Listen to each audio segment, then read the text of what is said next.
So hey guys and welcome, जहाँ पे आज हम सीखने वाले हैं डॉम मैनिपुलेशन सीरीज में इमेज का सोर्स कैसे चेंज कर सकते हैं। तो whenever I click on this यहाँ पे इमेज चेंज होनी चाहिए। तो चलो देखते हैं।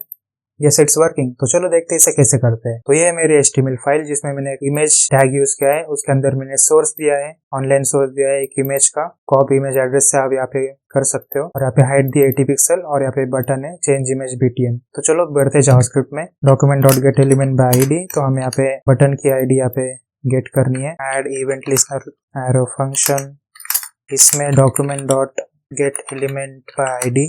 मैं यहाँ पे इमेज की ID डालूंगा। इसी को मैं से सोर्स का एक मेथड लगाऊंगा इक्वल्स टू। अब जब भी मैं यहाँ पे क्लिक करूंगा तो इसके ऊपर एक दूसरा इमेज आना चाहिए। इसको मैं क्या कॉपी एड्रेस करूंगा और यहाँ पे इसको पेस्ट कर दूंगा।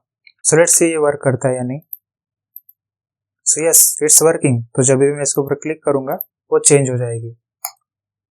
है ना कमाल की बात।